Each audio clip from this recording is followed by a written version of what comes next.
নমস্কার, আমি প্রতিমার রান্না বান্নায় আপনাদের স্বাগত। আজকে বানাবো মাছের মাথা দিয়ে মুগ ডাল। দেখে নিন ঠিক কিভাবে বানালে একদম ভোজবাড়ির মতন স্বাদ হবে। প্রথমেই কড়াইয়ে তেল গরম করে আগে থেকে লবণ হলুদ মাখিয়ে রাখা মাছের মাথা ভেজে নেব। এপিট ওপিট করে লাল লাল করে ভেজে নেবেন। এইভাবে ভেঙে ভাজবেন, তাহলে মাছের মাথার গন্ধ ভাবটি আর থাকবে না, খুব ভালোভাবে ভাজা হয়ে যাবে। এবার ওই কড়াইয়ে আমি ছোট ছোট করে কেটে নেওয়া আলু ভেজে নিচ্ছি লবণ হলুদ মাখিয়ে। এটা অপশনাল, এইভাবে ডালের মধ্যে আলু থাকলে আমার খেতে খুব ভালো লাগে। চাইলে আপনারা দিতে পারেন, না হলে এটিকে স্কিপ করবেন।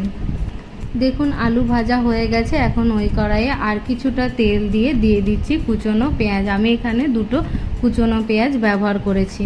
একটু লবণ দিয়ে একদম ব্রাউন হয়ে আসা পর্যন্ত ভেজে নিতে হবে। যারা আমার চ্যানেলে নতুন রয়েছেন তারা আমার চ্যানেলটি সাবস্ক্রাইব করে পাশে থাকা বেল আইকনটি ক্লিক করে রাখবেন রান্নার নতুন নতুন ভিডিওগুলি সবার আগে দেখার জন্য।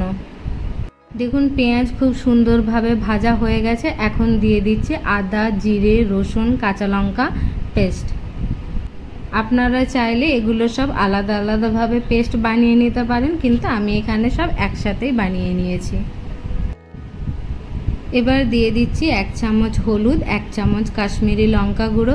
সব কিছু একসাথে ভালোভাবে কষিয়ে নিতে হবে যতক্ষণ না পর্যন্ত আদা জিরে রসুনের কাঁচা ভাবটি চলে যায়। এখন দিয়ে দিচ্ছি একটা টমেটো কুচি। টমেটো গলে আসা পর্যন্ত এইভাবে কষিয়ে নিতে হবে। মশলা কষানো হয়ে গেছে, মশলা থেকে তেলও ছেড়ে দিয়েছে। এখন ওর মধ্যে দিয়ে দিচ্ছি ভেজে রাখা মাছের মাথা আর আলু। একটু নাড়াচাড়া করে নিয়ে দিয়ে দিচ্ছি সামান্য জল, যাতে সব কিছু একসাথে ভালোভাবে মিশে যায়।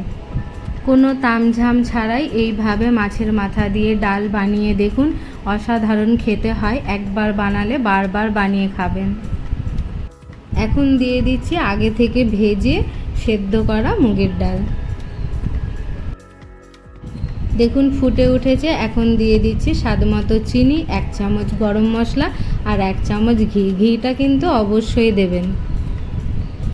এবার কিছুক্ষণ ফুটিয়ে নিলেই তৈরি হয়ে যাবে মাছের মাথা দিয়ে মুগের ডাল। একদম অনুষ্ঠান বাড়ির মতন স্বাদ। ভিডিওটি ভালো লাগলে লাইক শেয়ার কমেন্ট করে পাশে থাকবেন।